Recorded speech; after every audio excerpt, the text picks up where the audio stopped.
It was a quiet Saturday morning on March 22, 2014. The small community of Oso, Washington, sat peacefully about 4 miles east of the main town center, tucked beside the North Fork of the Stillaguamish River. The neighborhood just south of the river, known as Steelhead Haven, was mostly made up of families and longtime residents who loved the peacefulness of living out there in the woods. The weather had been wet for weeks, nearly double. The usual rainfall had fallen over the previous month and a half, but nobody was too alarmed. Rain in western Washington wasn't anything new. At 10:37 that morning, everything changed.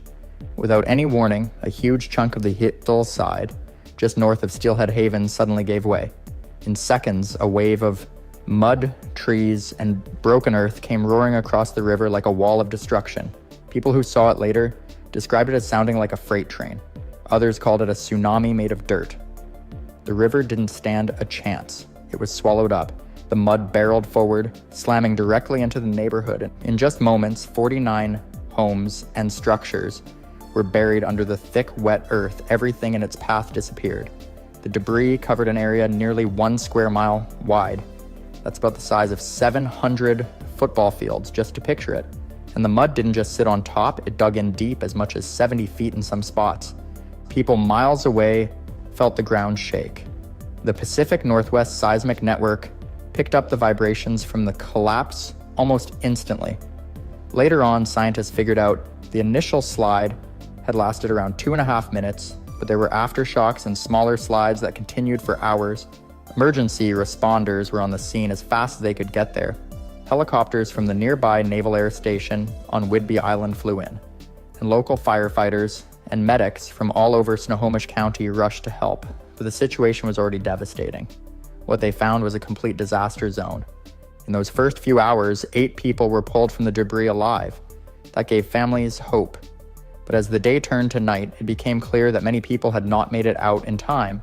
43 lives were eventually lost, making this the deadliest single landslide in American history, not caused by an earthquake, volcanic eruption, or dam collapse. By that night, the state's Lieutenant Governor Brad Owen had declared a state of emergency. The next day, Governor Jay Inslee flew over the site in a helicopter to see the damage himself. What he saw from the sky was unimaginable. What had once been a quiet rural neighborhood now looked like the aftermath of a natural bomb going off, just a sea of broken trees, twisted houses, and endless mud. And this was only the beginning.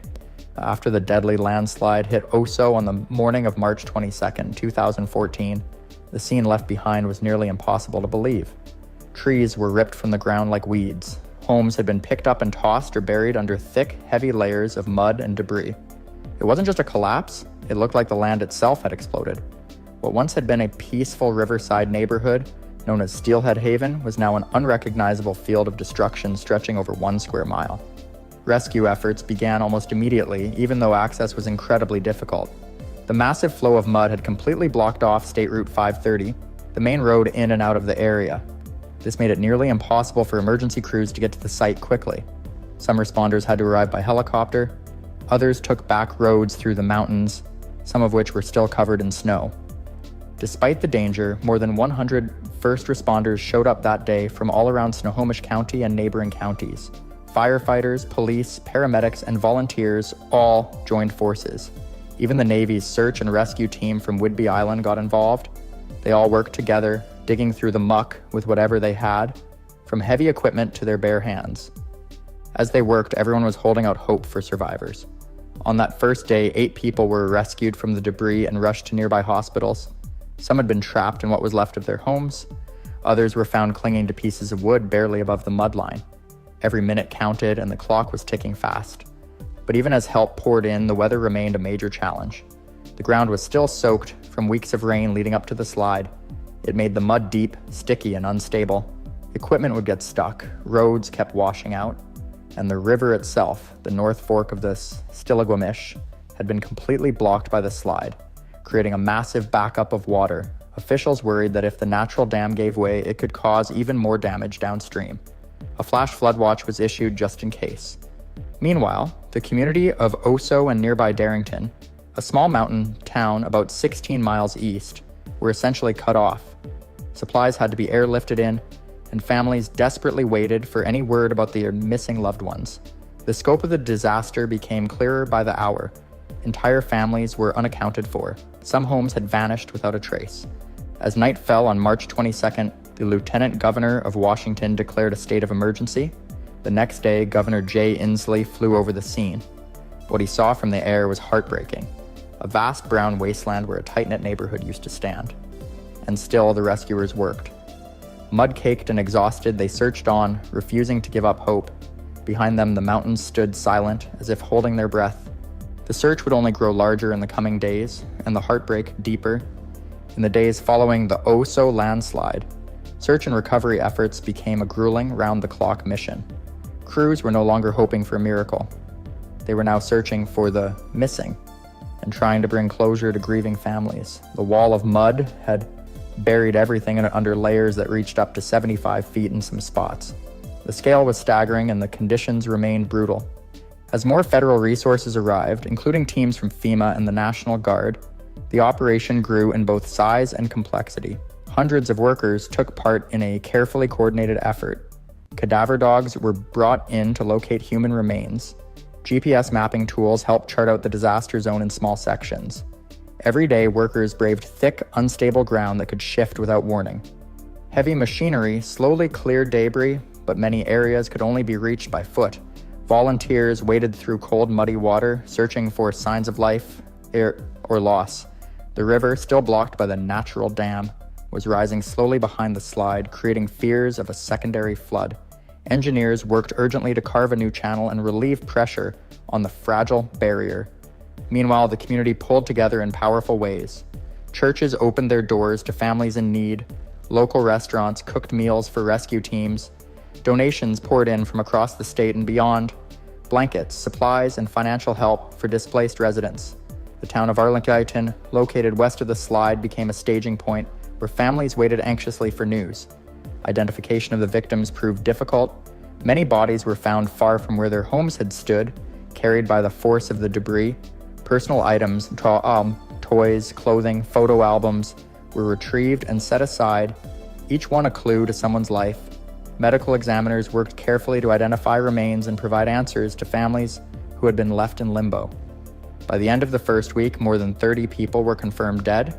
Dozens were still missing. Memorials began to appear on the roadside. Wooden crosses, flowers, and handwritten notes to the lost. Each name that was recovered brought both sorrow and a measure of peace to those waiting.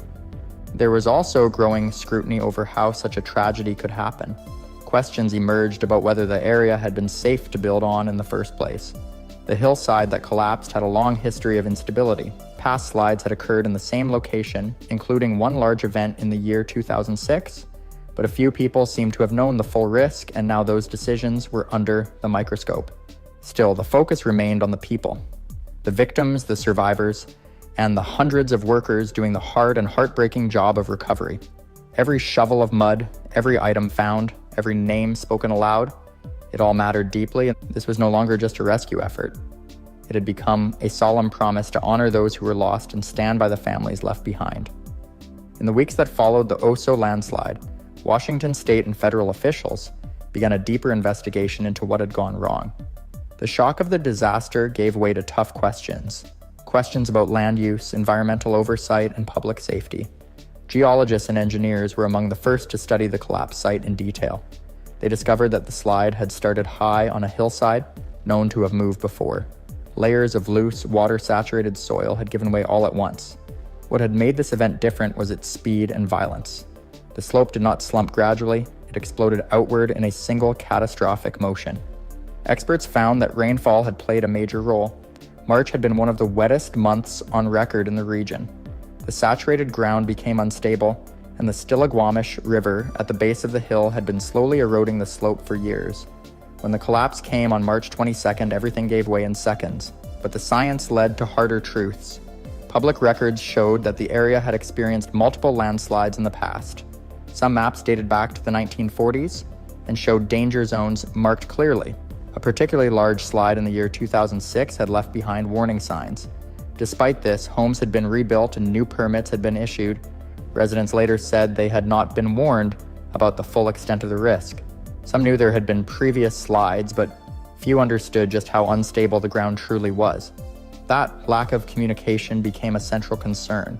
State and local agencies had data, but it had not always been shared clearly or acted upon quickly enough. The tragedy also exposed weaknesses in building policies. There were no federal laws that prevented people from constructing homes in known landslide zones. Local regulations varied from county to county, and in rural areas like Oso, oversight was limited. The disaster showed how vulnerable communities could be when information and regulation failed to align. Public hearings were soon held. Survivors, scientists, and lawmakers spoke about what needed to change. There was a growing sense that better mapping, clearer warnings, and stricter construction rules were all essential to preventing another event like this one. Meanwhile, environmental specialists studied the long-term effects of the slide. The still Aguamish River had been rerouted by the debris, affecting fish habitats and downstream water quality. Replanting efforts began in damaged forest areas, but recovery would take years. The land, like the people, had been deeply scarred. As spring turned to summer, the investigation continued, and the focus gradually shifted from recovery to resilience. Washington State began reviewing land use policies. Experts pushed for stronger protections and better public awareness campaigns. The lessons from Oso were hard-earned, but they could not be ignored. Behind every technical report and policy change were the lives of the 43 people who had died. Each decision going forward carried the weight of their memory. The question was no longer what had happened. It was how to make sure it never happened again. Years after the Oso landslide, the community and state have worked to rebuild not just the physical landscape, but also the sense of safety and hope for the future. Memorials were established to honor the 43 lives lost, serving as reminders of the tragedy and the resilience of those left behind. In the aftermath, Washington lawmakers passed new regulations aimed at reducing risk in vulnerable areas. These policies required more comprehensive geological surveys before construction permits could be granted. Additionally, counties were mandated to improve emergency preparedness, including better evacuation plans for landslide-prone zones. Technology also played a growing role. Remote sensing tools such as LiDAR and satellite imaging became essential in monitoring hillside movement. These advancements helped experts identify early warning signs that might have gone unnoticed before. Public agencies began issuing alerts when unstable ground was detected, giving residents precious time to evacuate. Local schools and community centers incorporated landslide education into their programs. Teaching residents about natural hazards became a priority, fostering a culture of awareness. Drills were held regularly so families would know how to respond if a disaster struck again. Economically, the region faced challenges. The destruction of homes and infrastructure caused significant setbacks. However, investments in rebuilding efforts created new jobs and encouraged community revitalization.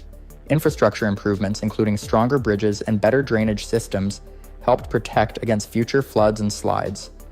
Researchers continued to study Oso as a case example of landslide dynamics in a disaster response. Scientific papers published around the world referenced the event, contributing to global understanding of how such disasters unfold. The lessons learned have influenced safety practices far beyond Washington's borders. Despite progress, the memory of the landslide remains vivid. Survivors and families of victims carry their grief quietly but firmly. Community support groups formed, providing a space to share stories and heal together. Oso's story stands as a powerful warning. It shows how nature's forces can change lives in an instant, and how preparation, respect for science, and strong community ties are essential to facing the unknown. The legacy of the March 22, 2014 landslide is one of tragedy and hope. It is a call to action, to listen to the land, to act with urgency, and to remember those who can no longer speak for themselves. Through these efforts, Oso continues forward, determined to build a safer tomorrow. On the afternoon of Saturday, July 31st, 1976, Big Thompson Canyon in northern Colorado looked like a scene from a postcard.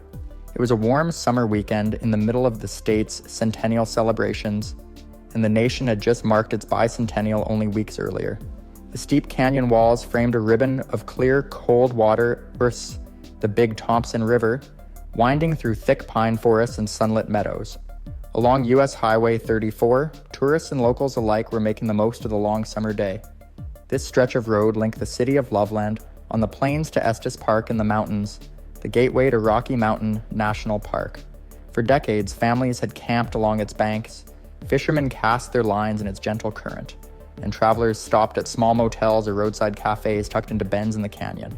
On this day, somewhere between 2,500 and 3,500 people were in the canyon, including about 600 year-round residents in small communities like Drake and Glen Haven. By late afternoon, the weather seemed routine for the season, sunny skies with only the distant rumble of thunder that was so common in Colorado's mountains during the summer. The river was low and calm, winding through the canyon floor as it always had. Many campers were preparing dinner over open fires. Children played near the water, and the sound of the river mixed with laughter and conversation. There was no reason for anyone to think the night ahead would be any different than countless peaceful summer evenings before it, but high above the canyon's walls, the atmosphere was already beginning to change. Moist air from the east was being pushed up against the mountain slopes, starting a chain reaction that no one below could see. What was building in those higher elevations was not the kind of short-lived storm Coloradoans were used to. It was the start of an event that would make Big Thompson Canyon the site of one of the most destructive flash floods in United States history. As evening settled over northern Colorado, the danger forming above Big Thompson Canyon grew far more intense than anyone on the ground could imagine. At high elevations, moist air from the plains was being lifted sharply over the ridges near the headwaters of the Big Thompson River.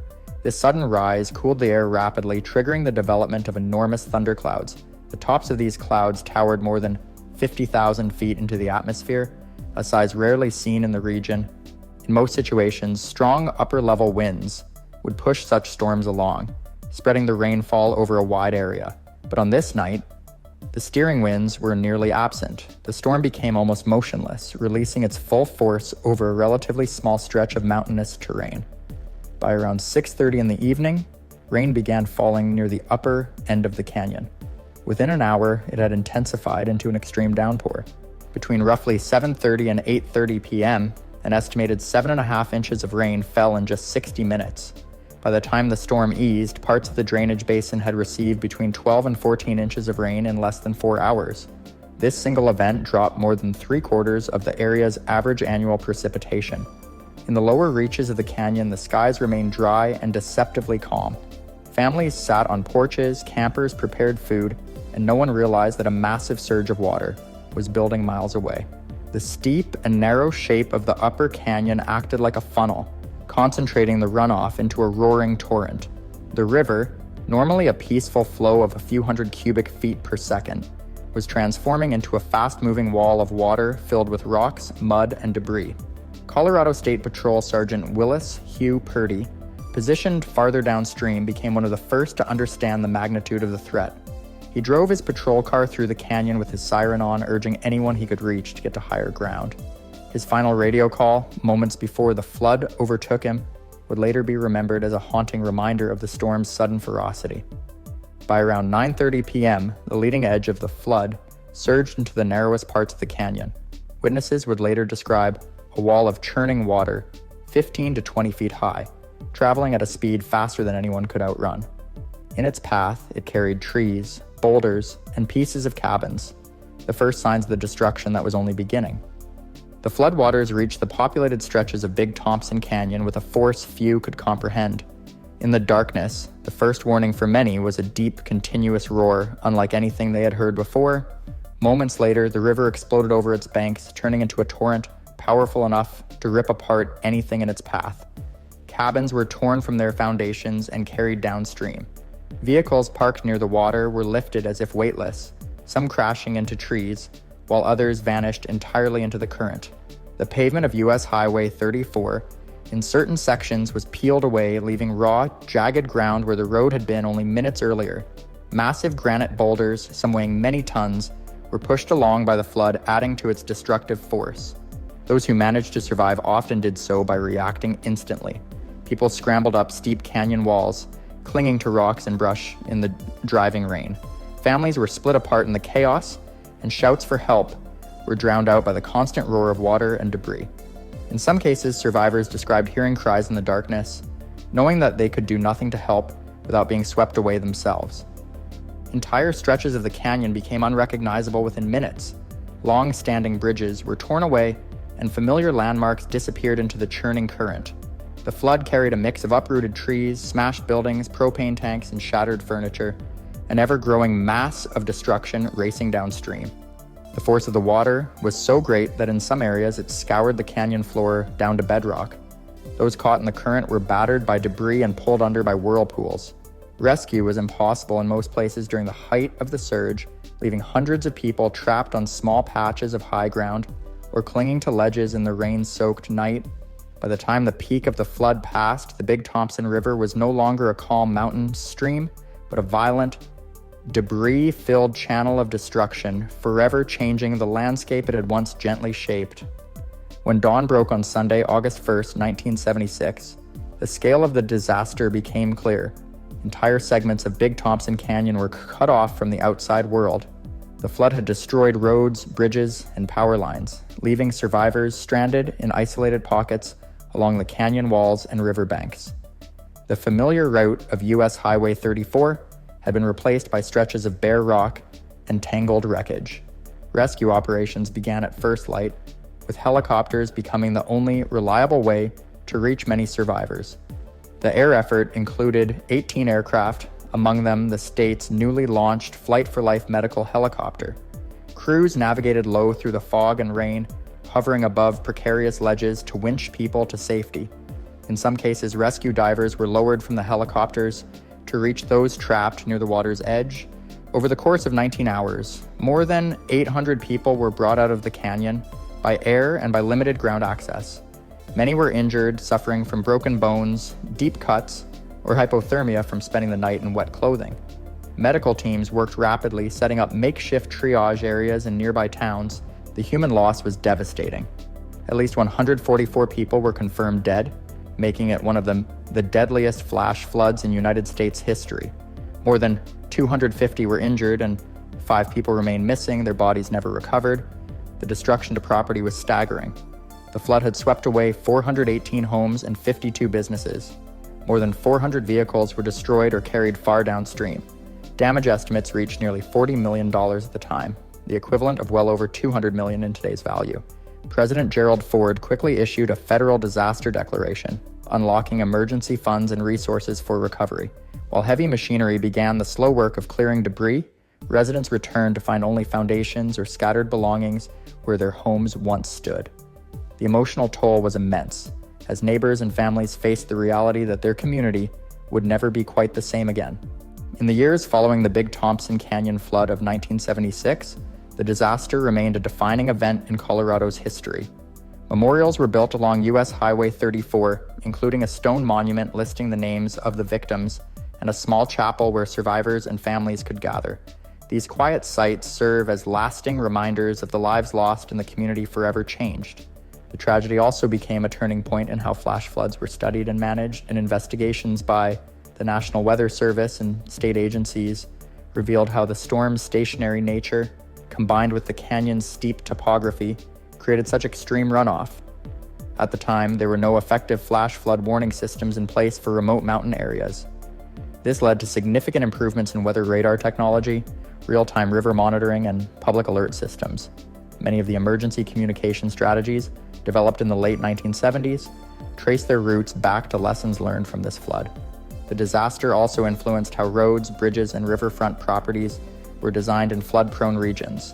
Stronger building codes and stricter zoning laws were introduced to reduce future losses. In addition, public education campaigns began focusing on the dangers of flash flooding, especially the importance of moving to higher ground at the first sign of rapidly rising water. In the decades since, Big Thompson Canyon has experienced other high water events, including a major flood in 2013. While the damage in later events was severe, the death toll was far lower, a sign that early warning systems and public awareness had improved dramatically since 1976. For survivors, the memories of that night remain vivid. Many have shared their stories with schools, historians, and journalists, hoping to ensure that the lessons of the disaster are never forgotten. The Big Thompson flood stands as both a cautionary tale and a testament to resilience, showing how a community can rebuild and adapt in the aftermath of sudden tragedy. Nearly half a century later, the rushing waters of the Big Thompson River once again wind peacefully through the canyon. Yet every summer, as thunderclouds gather above the mountains, the legacy of that night in July serves as a quiet reminder of the power of nature and the importance of respecting it. It was a cold Tuesday evening on November 9th, 1965, and the northeastern part of North America was running full speed ahead. Families were heating their homes, streetlights were flickering on as night crept in, and kitchens buzzed with the usual dinner time rush. But behind all of this, everyday life was a power grid stretched nearly to its limit, and no one knew that one tiny flaw in the system was about to bring everything crashing down. At exactly 5:16 p.m., something strange happened near the border between Ontario and New York. A protective relay, a kind of safety switch built into a transmission line, was triggered at the Sir Adam Beck Hydroelectric Power Station number 2, not far from Niagara Falls. That one piece of equipment had been misprogrammed. It wasn't broken. It was doing exactly what it was told to do, just not in the right situation. The system had been designed to shut down if it sensed something going wrong deeper within Ontario Hydro's massive network. And on that chilly November night, the demand for power was spiking higher than usual. The lines were working hard, maybe harder than they should have been. What happened next was like a domino effect on steroids. The relay tripped. One transmission line shut down. That forced all the power it had been carrying to surge into the other lines nearby. But they couldn't handle it either, and one by one they overloaded and shut themselves off too. This instantly cut off the Sir Adam Beck station from southern Ontario. Suddenly that whole region lost its main source of power. Now, with nowhere else for the electricity to go, the excess load was pushed east into New York State, but the grid there wasn't built to handle it either. Power lines began tripping in New York as well, overwhelmed by the rush of redirected energy. The pressure built fast. In just minutes, the electrical system throughout the Northeast fell into chaos. Power stations were going dark. The grid was breaking apart into isolated pockets, each one trying to survive on its own. Some places managed for a few minutes, others collapsed right away. By 5:17 p.m., only 60 seconds after that first relay tripped, the blackout had officially begun. Whole regions, parts of Ontario, New York, Pennsylvania, Massachusetts, and more were thrown into darkness. Over 30 million people were affected. It wasn't just a flicker, this was the kind of failure that made everything stop. Subways froze, elevators stalled, radio stations started to slow down. Even the music on the airwaves began sounding off pitch because the electricity running the machines wasn't stable anymore. Nobody expected a single setting on a single piece of equipment to bring down the lights in more than 10 states and part of a Canadian province. That's exactly what happened, and within minutes, engineers across the Northeast were scrambling to figure out how something so small had caused something so big. As the lights blinked out across the Northeast, confusion set in instantly. In New York City, rush hour was in full swing. Thousands of commuters had just packed onto subway cars when the trains ground to a halt deep below the city streets. Within moments, the entire subway system stopped operating, leaving nearly 800,000 people stranded underground. Emergency lights flickered on in some cars, others went completely dark. Above-ground intersections quickly turned chaotic. With traffic signals dead, cars jammed the streets. Pedestrians were left to direct traffic with flashlights and hand gestures, while police scrambled to manage major roadways without any electronic assistance. In just a few minutes, New York, a city that never sleeps, felt frozen in place. But the blackout wasn't just hitting New York. In Boston, thousands of people had to make their way home on foot. Streetcars and trolleys shut down mid-route, leaving entire neighborhoods eerily quiet. In parts of Ontario, the sudden loss of power created a different kind of concern. Temperatures were falling, and without electricity, homes and buildings with electric heating grew cold fast. Emergency centers began filling with people seeking warmth and light. Airports were forced to close almost immediately. With radar systems offline and no runway lights, planes were diverted or grounded. Over 30 commercial flights had to be rerouted within the first hour. Passengers sat waiting in terminals lit only by candles and battery-powered lanterns. Meanwhile, air traffic controllers tried to manage communications by phone, struggling to stay in contact with pilots flying blind above the region. Hospitals switched to backup generators, but the load was heavy, and not every system made the transition smoothly. In some places, patients were manually ventilated by nurses using hand pumps. Surgeries in progress were paused or performed under dim lighting. In one New Jersey hospital, the emergency room had to be cleared because their power systems failed completely. There was no warning. People didn't have time to prepare. Food spoiled in refrigerators. Water pressure dropped in apartment buildings. Radios, which many people relied on for news, began to fade in and out as transmission towers lost power or failed to switch over to emergency supply. For many, the blackout wasn't just a loss of electricity, it felt like a total breakdown of normal life. Yet in all this darkness, something unexpected began to happen. Strangers helped each other. Store owners handed out flashlights and batteries without charging. People opened their homes to neighbors who had no heat. Even as modern systems failed, human connection began to take over.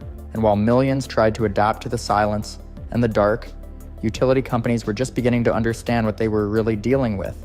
A massive, unexpected failure, still spreading in ways no one could predict. As power grids across the Northeast collapsed, engineers and technicians were left scrambling in the dark, both literally and figuratively.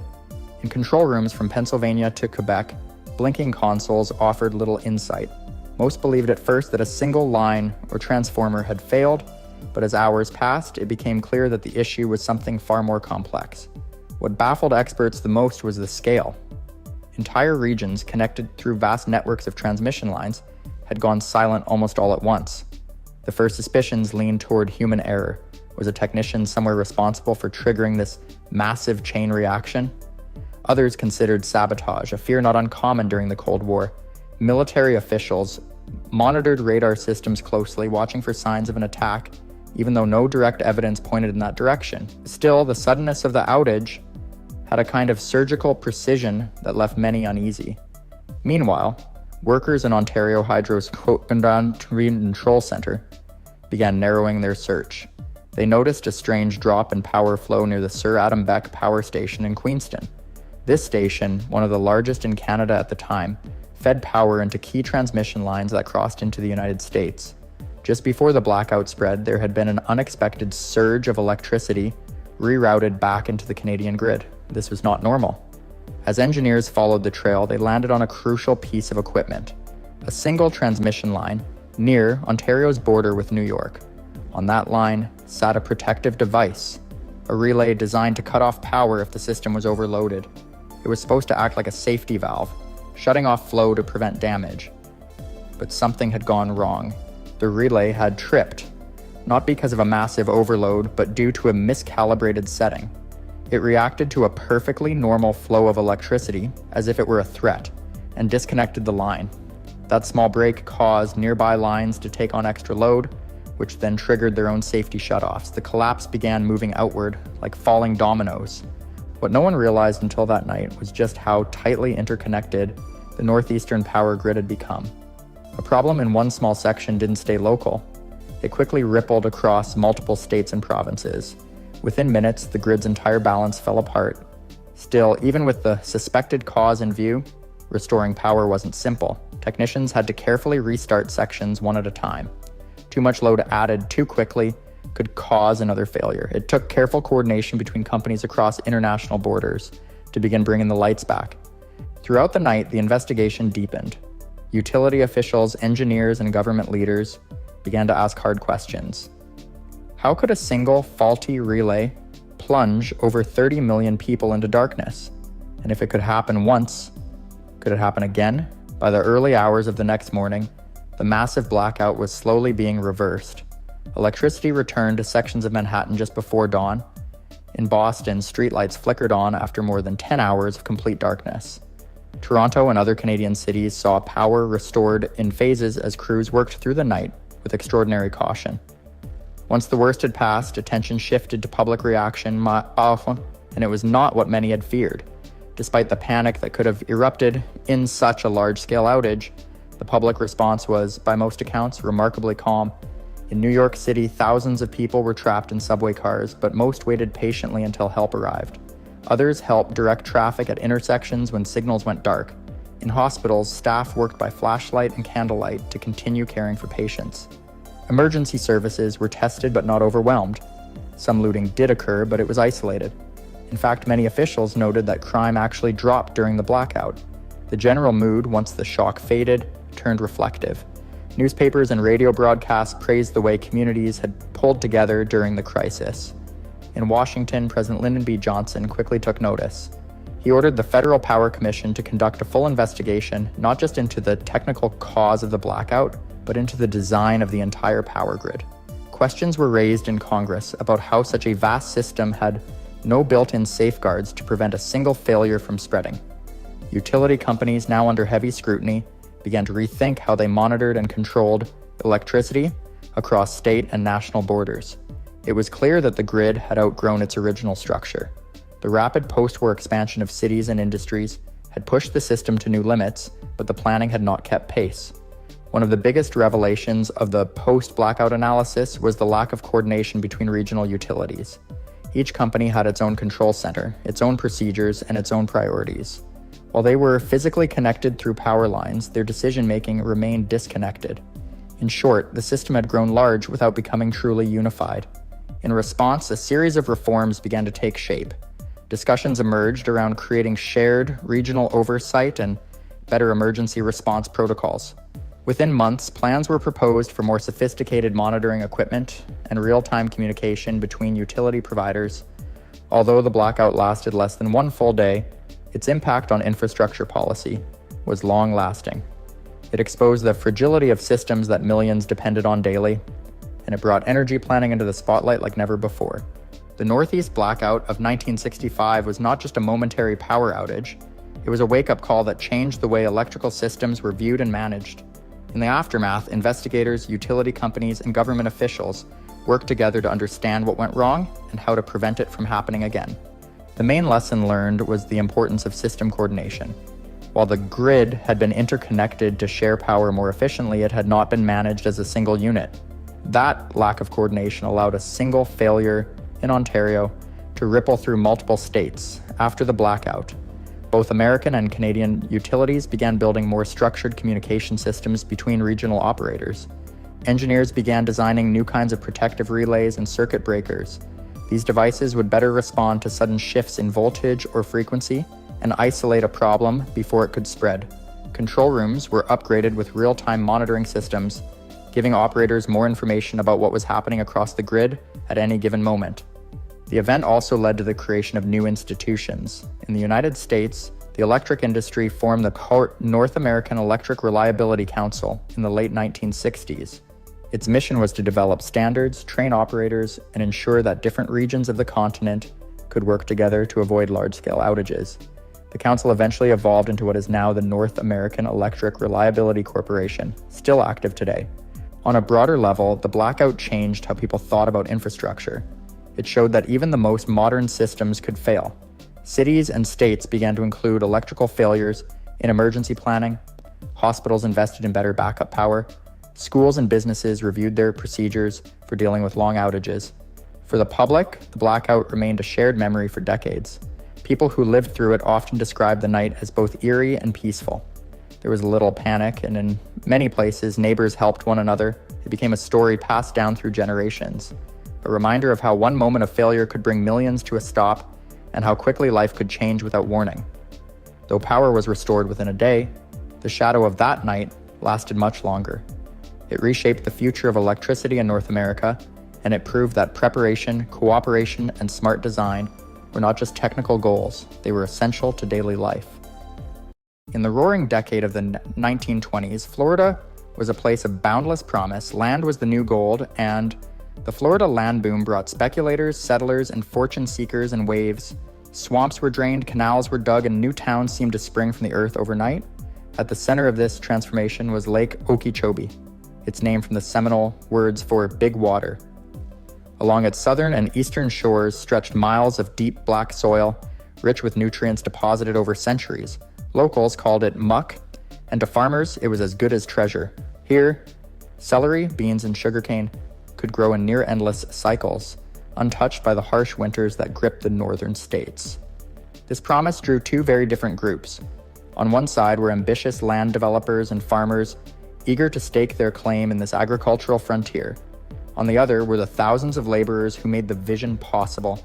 African Americans from across the rural South, and Afro-Bahamians who crossed the sea in search of steady work. They formed the backbone of the Glades workforce, doing the backbreaking labor of clearing, planting, and harvesting. Life in these lakefront towns, places with names like Belglade, South Bay, and Pahokee, was a mix of hope and hardship. The labor camps were built quickly, often from scrap wood and tin. Drinking water was drawn from shallow wells, and sanitation was primitive. But for many, the land offered something worth the toil, the chance to earn a living where crops could grow all year long. Standing between these settlements and the vast lake was a narrow earthen barrier, no more than 5 to 8 feet high. Built from the same muck that fueled the farms, it was never engineered for a worst-case scenario. In 1926, the Great Miami Hurricane had already sent a surge over the lake's edge, killing roughly 150 people in the town of Moorhaven. It was a grim warning that the barrier was dangerously inadequate.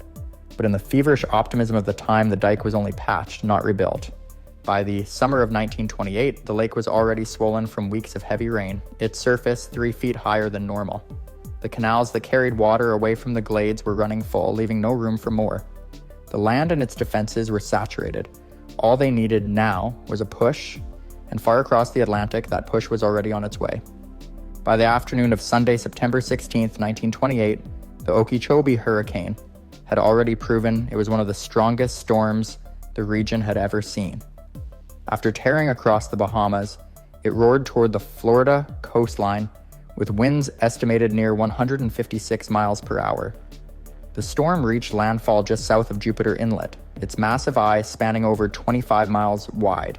Residents who had not evacuated found themselves in homes shaking apart under the violent gusts. The first communities to feel the full force included West Palm Beach, Canal Point, and Belglade. Roofs peeled away like paper, telegraph poles snapped, and heavy rainfall quickly overwhelmed the drainage systems. In some areas, more than 10 inches of rain fell in just a few hours, causing streets to turn into fast-moving rivers. People clung to anything sturdy they could find as debris hurtled through the air. The hurricane's winds were only part of the danger. As it pressed inland, torrential rain began raising the level of Lake Okeechobee. The shallow lake, already swollen from a wet summer, could not hold back the sudden surge of water, driven by the storm's pressure and winds. Entire fields of crops, mostly sugarcane and vegetables, were submerged in muddy floodwater within hours. Livestock drowned in barns, and transportation lines were cut, isolating communities from outside help. By the time the storm's center moved westward across the lake, much of southern Florida was in chaos. Communication lines were down, leaving survivors with no way to call for aid. The full scope of the disaster, however, would not be understood until the floodwaters around Lake Okeechobee reached their deadly peak. By the early morning hours of Monday, September 17th, the full force of the hurricane had reached Lake Okeechobee. The storm's winds, still near 140 miles per hour, pushed a massive surge of water toward the southern shore. At the time, the lake was surrounded by a low earthen dike, built in the early 1920s, but it was poorly engineered and never meant to withstand such a storm. As the wind drove the lake's waters higher, the dike began to crumble. Around Belglade, Pahokee, and South Bay, the surge burst through the barrier with terrifying speed. A wall of water, in some places more than 20 feet high, rushed into the surrounding farmland. Entire communities were swept away in minutes, leaving little more than scattered debris. Families who had sought shelter in their homes or small wooden buildings were caught without warning, and many drowned before they could escape to higher ground. The floodwaters spread for miles, turning sugarcane fields and citrus groves into an inland sea. In some areas, the water lingered for weeks, making rescue efforts nearly impossible. Survivors clung to rooftops, trees, or any floating debris they could find. The storm's fury was so great that some buildings were lifted from their foundations and carried far from their original sites. The breach at Lake Okeechobee marked the deadliest phase of the storm, transforming it from a coastal disaster into one of the most devastating inland floods in United States history. Those who lived through it would never forget the sound of the rushing water, the howling wind, and the darkness that came when all electric lines were destroyed in an instant. In the days following the 1928 Okeechobee hurricane, the true scale of the disaster became clear. Entire neighborhoods were reduced to rubble, and miles of farmland were buried under mud and debris. The floodwaters that had spilled from Lake Okeechobee took weeks to fully recede, leaving behind stagnant pools that quickly became breeding grounds for disease. Malaria and other waterborne illnesses began to spread among survivors who were already weakened by hunger and injury. Relief efforts were slow to arrive, partly because the storm had destroyed many roads and rail lines into the affected areas. The Red Cross, local churches, and volunteers from across Florida began organizing supply shipments of food, clean water, and medicine. Temporary camps were set up to shelter those who had lost their homes, though conditions were harsh and overcrowded. The state of Florida appealed to the federal government for assistance, and military units were deployed to help restore order and aid in recovery. Soldiers and volunteers worked tirelessly to retrieve the dead, repair damaged levees, and clear the wreckage from streets and farmland. Despite these efforts, many rural communities felt forgotten, struggling for months without steady support. The disaster also spurred a broader conversation about the need for stronger flood control measures around Lake Okeechobee. Engineers began surveying the damage and proposing plans for improved levees and drainage systems to prevent a similar tragedy. While these improvements would take years to complete, the 1928 hurricane had already left an indelible mark on Florida's history, one that survivors would never forget.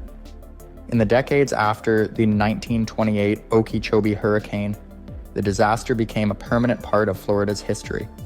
For many years, there were no official memorials for the thousands who died, and most victims, especially Black migrant farm workers, were buried in mass graves with little recognition. It was not until the early 21st century that historical markers and ceremonies began to honor their memory. The storm also led to major changes in how Florida prepared for hurricanes. The most significant was the construction of the Herbert Hoover Dike around Lake Okeechobee, built by the United States Army Corps of Engineers during the 1930s and 1940s. This massive levee system was designed to prevent another deadly flood, though over time, it has required constant repairs and upgrades. The tragedy pushed both state and federal governments to invest in better warning systems and evacuation plans. In the years following the hurricane, the Weather Bureau, now the National Weather Service, expanded its communication networks, making it easier to warn coastal and inland communities about approaching storms. Today, the 1928 Okeechobee hurricane is remembered as one of the deadliest natural disasters in United States history, second only to the Galveston hurricane of 1900 in terms of lives lost from a tropical cyclone. While the Herbert Hoover Dike has reduced the threat of catastrophic flooding, modern engineers warn that the lake and surrounding areas are still vulnerable if a major hurricane were to hit again. And for many residents, the legacy of the storm is not just about destruction, but also about resilience. The communities around Lake Okeechobee rebuilt from almost complete devastation, and over generations, they have kept alive the stories of survival and loss. The hurricane's memory remains a reminder that preparation, respect for nature's power, and acknowledgement of all victims are vital when facing the forces of the Atlantic. June 9th, 1972 began like any other summer day for the residents of Rapid City, South Dakota. Nestled at the edge of the scenic Black Hills, the city had long been shaped by the gentle, clear waters of Rapid Creek. For decades, people had built their homes and lives along its banks, trusting in the creek's familiar rhythms and modest flow. That afternoon, the official weather forecast predicted only scattered showers and thunderstorms, common for western South Dakota during this season. Yet beneath this ordinary forecast, a dangerous combination was quietly forming. The ground across the region was already saturated from days of intermittent rain. With the soil unable to absorb any more moisture, any new rainfall would quickly turn into runoff, rushing downhill without restraint. At the same time, the atmosphere was primed for disaster. A powerful stream of warm, moisture-laden air moved in from the east. When this humid air hit the steep slopes of the Black Hills, it was forced upward rapidly, a process known as the orographic effect, which cools the air and causes heavy precipitation. But the true danger lay higher in the sky. The winds aloft were unusually calm. Typically, these winds push storms along, preventing prolonged rainfall in one spot. On this day, the winds were nearly still, allowing thunderstorms to stall directly above the same watersheds for hours. The result was relentless, concentrated downpours, dumping massive amounts of rain over a relatively small area. This rare meteorological convergence, saturated earth, moist air, and stalled storms created a perfect recipe for catastrophe. There were rumors about nearby cloud seeding experiments possibly triggering the floods. However, every thorough scientific investigation has ruled this out. The flood was a natural event, born of extraordinary weather conditions rather than human interference. The first signs of trouble began early that afternoon. At 1:30 p.m., radar operators stationed at Ellsworth Air Force Base detected thunderstorms developing over the Black Hills region. By 5 o'clock that evening, steady rain was falling to the west of Rapid City, though the city itself remained relatively calm, unaware of the looming disaster. Upstream, conditions were deteriorating rapidly. Around 7:15 p.m., the National Weather Service issued its first official flash flood warning for the northern part of the Black Hills. Half an hour later, a desperate call came from the small community of Nemo. Residents reported flooding along Box Elder Creek, with 2 small dams already failing, forcing evacuations. In response, by 8 o'clock p.m., the flash flood warning expanded to include Rapid Creek and Rapid City. Still, for many locals, the warnings seemed distant and abstract. They had witnessed the creek rise before during heavy rains. It was a familiar nuisance, not a deadly threat. Few could grasp the scale of what was building. By 9 o'clock p.m., signs of chaos began to appear. The commercial phone lines at the Weather Service office started failing under the strain of frantic calls, a clear indication that the situation was spiraling out of control. Between 9 o'clock in the evening and midnight, the storm unleashed its full fury. The skies opened wide, dumping an astonishing amount of rain. In some areas, an incredible 15 inches of rain fell within just 6 hours. Over a 60 square mile region, more than 10 inches soaked the ground, an amount 4 times greater than what would be expected in a once-in-a-100-year storm. The normally dry gullies and small ravines of the Black Hills rapidly transformed into raging rivers, funneling torrents of water, mud, rocks, and fallen trees into the main creek channels. One gauge on Rapid Creek, located just upstream from Rapid City, recorded the water level rising an astounding 12 feet in only 2 hours. The situation became critical at Canyon Lake Dam, constructed during the 1930s to create a popular lake west of Rapid City. As floodwaters poured downstream, debris, logs, uprooted trees, and fragments of buildings jammed the dam's spillway, effectively sealing it off like a bottle cork. With no outlet, the water behind the dam surged 11 to 12 feet above its normal level, increasing pressure dramatically. Then at precisely 10:45 p.m., the dam catastrophically failed. Rather than a sudden explosion, it was a progressive breach that released the entire swollen lake in one massive, unstoppable wave, rushing directly toward the heart of Rapid City. Just after midnight on June 10th, the massive wall of water and debris slammed into downtown Rapid City with devastating force. The volume of water rushing through the streets was staggering, over 50,000 cubic feet per second. To put that in perspective, it was more than 10 times greater than any flood previously recorded on Rapid Creek. This was not simply a flood, it was a liquid avalanche of destruction. Survivors described the sound as a freight train barreling through the city. Entire homes were ripped from their foundations and tossed like paper dolls. Propane tanks broke free, becoming deadly missiles that exploded on impact, adding fire to the chaos. The night was filled with thunder, lightning, the relentless roar of rushing water, and the chilling cries of people trapped on rooftops. Many clung to anything that floated, hoping to survive the unthinkable. One harrowing story comes from Dave Baumberger, who was helping his father move belongings when the water rose too quickly.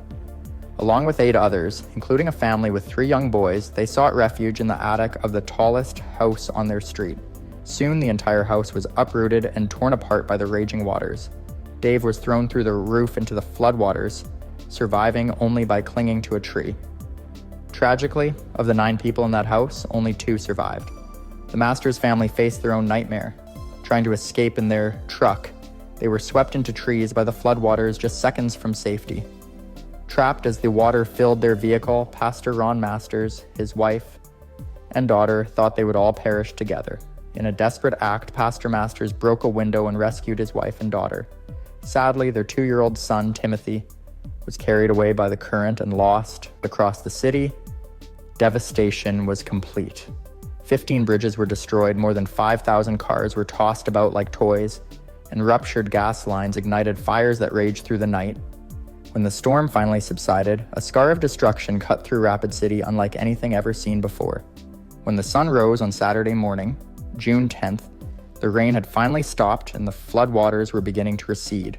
but the city that emerged from the murky water was almost unrecognizable. Entire neighborhoods that had stood just the day before were gone, replaced by thick mud, tangled debris, and twisted wreckage. Streets were buried under layers of silt, and what remained of homes looked like shattered puzzles. Survivors wandered through the destruction in shock, many searching for missing family members or what was left of their belongings. One man recounted looking for his house, only to find, "My house is no more. There just isn't anything." The human cost was staggering. 238 people lost their lives, including 15 first responders, who died while trying to save others. More than 3,000 residents were injured, some with life-altering wounds. Physical damage was immense.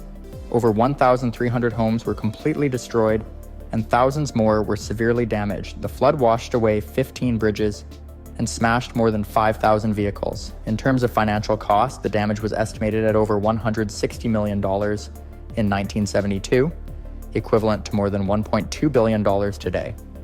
Beyond the physical destruction, the flood left a deep psychological scar on the community.